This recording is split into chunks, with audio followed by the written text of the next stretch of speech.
Hi everybody, this is Jack from Long Walk Ministries.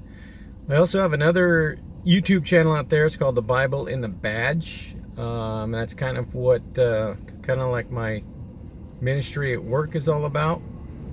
And what I do there, I talk to other law enforcement and first responders about how the Bible and the badge are mixed together, and how the Bible, first responders and all that stuff, and things we go through, and how we can fellowship together and strengthen each other with Christ.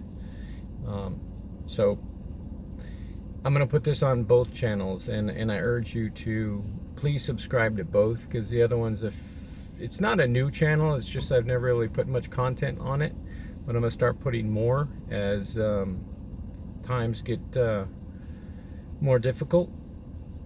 And so I ask you to support both channels if you can. I would appreciate it. Today's video is kind of it is in response to a prayer I had last night. I was doing research on the coronavirus, and I asked the Lord, I said, Lord, is this coronavirus as dangerous as people believe? What are we up against here? And last night I had this weird dream, and I'd like to explain it to you. And I believe it was a response to my prayer, an answer. And so I'm going to explain the dream and ask your input on it. Now, the dream was, as you know, I'm in law enforcement. I'm a detective for Los Angeles Police Department. I'm actually a bomb technician. And so the dream was that we were working on duty, me and my co-workers and others, and there's a threat. There was a widespread threat. Now, I could tell this was a widespread threat because I was working with my co-workers in my unit, and also within my division. They were all there, but there were much more people there. I want to say even from across the United States. And we were working outside of LA. And I remember going to like Lancaster and going to, I want to say, like Palm Springs. And those are 60 to 90 miles away from Los Angeles. So we were outside of our area. And it wasn't just us alone. There was a lot of other officers there too. And we were grouping together, and we were parking our cars, and we were kind of going to meetings and briefings and such. And I don't remember the actual, I don't even know if it was disclosed about what the threat actually was. But I remember one time they called everyone together and they said, okay, everyone get your weapons, okay? And everyone grabbed a shotgun. And I remember seeing hundreds of officers all lined up in formation, and they had their shotguns. And I'm thinking, that's kind of weird, because there's other weapons out there, better weapons out there, but we all had shotguns. And I remember I had mine. And then we went inside this one this one building, and we were deploying out of that building. Some people were like on the second story, and this was a big, expansive building. Like, the rooms were just huge. And there are other units like down on the first story, the first floor. And I remember thinking, I'm up there, I'm like, I don't have my shotgun. I'm thinking, this is weird. I know I grabbed it.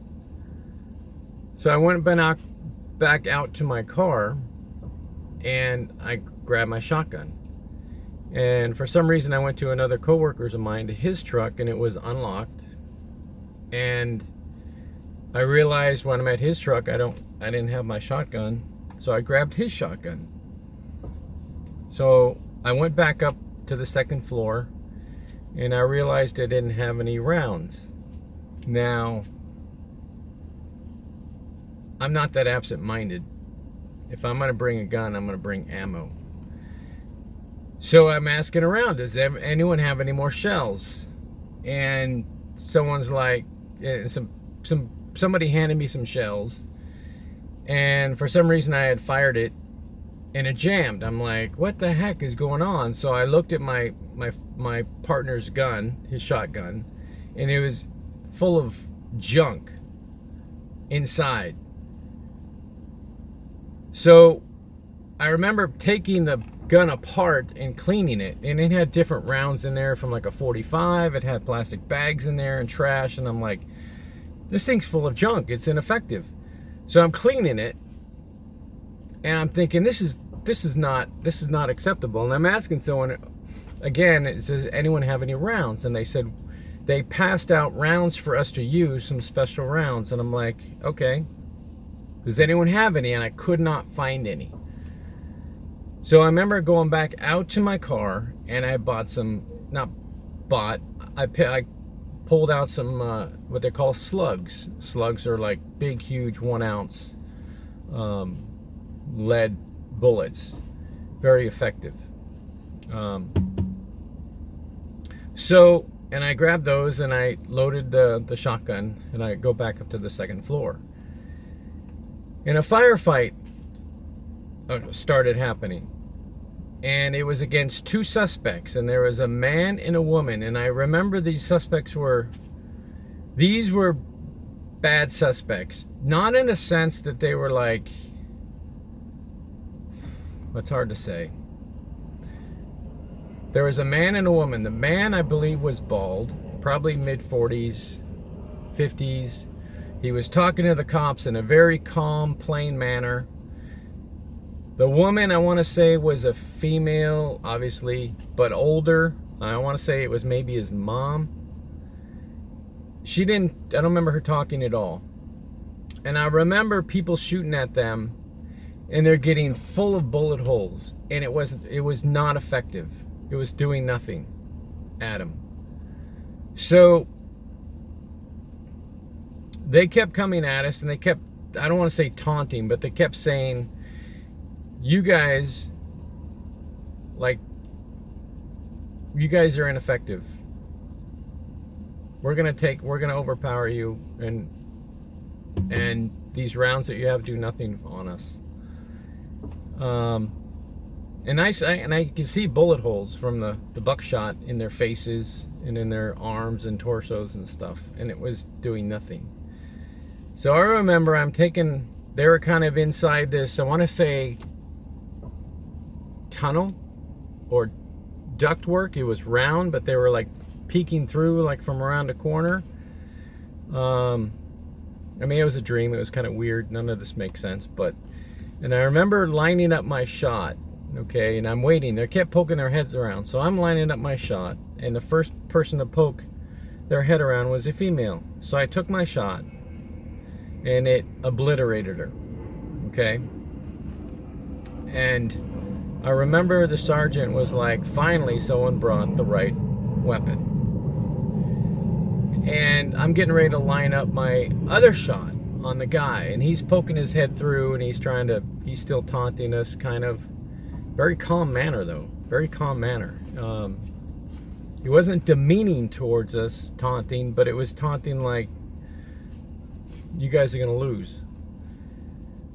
And I shot him, and I took him out. And so that ended the threat. But then the next part of the dream, I'm inside like the lower floors of this building, and there's another bad guy, and he's like the leader, okay? And he was like in the center, and he's surrounded by cops, right? He's surrounded by officers, and they all have their shotguns, and I have mine. This time I don't have a shotgun, I have a rifle, like like an AR. It's an M4 type of deal, like the big bad assault weapons some people talk about. And I had it slung low, and I was real close to the bad guy. And for some reason, he was like, he's speaking.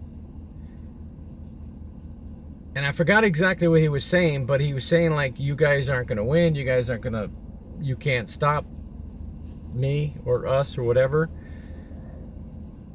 But then he looked at me and he took notice of me. And he took notice of my weapon. And he's like, and he started showing some respect. And he would stop, he would only go so far. And I was pretty close to him at some point. I was like within, you know, a rifle barrel length, which is less than 2 feet. Because there are times when I normally had it like slung low, you know, in like a tactical, you know, like a low ready position. And I'm not a tactical genius either, but I do know that with a rifle, I don't want to be that close to him anyway, but I was for some reason. But he was noticing me, and I'm like, and I didn't have my barrel pointed at him all the time. Sometimes I did, sometimes I didn't. If he got out of control, I would point my barrel at him, and he would come back into compliance. And I don't know what the end game of this was, whether to arrest him, to shoot him, to kill him. I didn't understand at this point. All I know was the rifle was effective, and he even said that at one point, like, this guy's the only guy who has a decent weapon, and that's kind of when it went on. And I got up a couple times during the night, and I went back to bed, and I went right back into the dream. And I remember thinking, this dream is important because I'm remembering it, and it's pretty vivid. So at one point toward the end of the dream, I did not have my M4. Like, I had put it down or something, or put it away. But the bad guy was still there, and he started getting closer. Well, I had a gun, my gun, handgun, in my waistband, which he didn't know.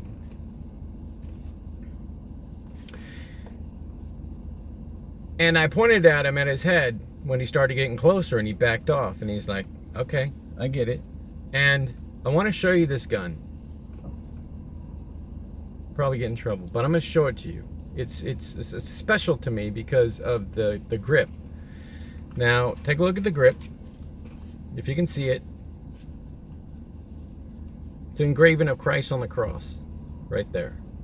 Okay?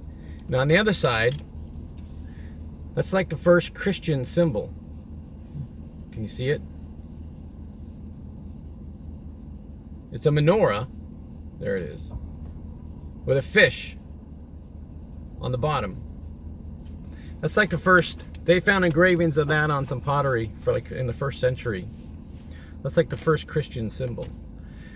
So I'm pointing this gun at him. I remember keeping it, and he's like, he backed off quickly. And that was pretty much how the dream ended. He didn't get shot. He didn't die. It wasn't like a victory type of thing, but it's more a lot of symbols and whatnot. So I did a lot of thinking. That was this morning, and I'm praying. I've been praying all day about it. I'm like, Lord, I think this was an answer to my prayer last night, and I'll tell you what I think. I think that the bad guys, the male, the female, not sure why there was 2, not sure why there was male and female, represented the coronavirus. And so did maybe the guy at the end, or maybe he was, let's call it Satan, right? Well, if the 2 guys and the bad guys at the front were the coronavirus, then me being the police and my partners being the police representing the government was confirming that the weapons that we have against the coronavirus are ineffective, and they don't work, and they're not going to work.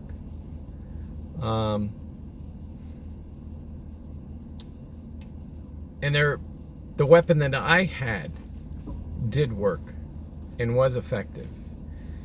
And I hold that weapon to be Jesus Christ. The only weapon against this. As Christians, we all know this. but I think this was a confirmation of how bad this is going to get. And even in the end with the bad guy, if that was Satan, there's only one weapon that's effective against him, and that's Jesus Christ. In a dream, I never rebuked. None of this made sense. I just kind of let it develop. But I didn't rebuke him. He didn't look like Satan. It wasn't obvious he was Satan. It was a deployment at work, and I was there with my weapons doing my job. And so it was like, I never put two and two together at that point, and I couldn't really make out the words of what he was saying much. Not even sure if that was important. I hope it wasn't. I'm not one to remember my dreams, but I do ask the Lord if he gives me a dream that he wants me to share it, let me please have him put it in my brain and my heart that I can remember it in details, and this one I do. So I think that was an answer to my prayer, and I think we're up against something that it's going to get worse. It's going to get worse. And it's something that the only weapon against it, obviously, especially in these end days, the only weapon against it is Jesus Christ.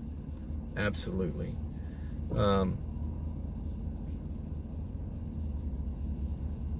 So that's kind of it. Tell me what you think about the dream.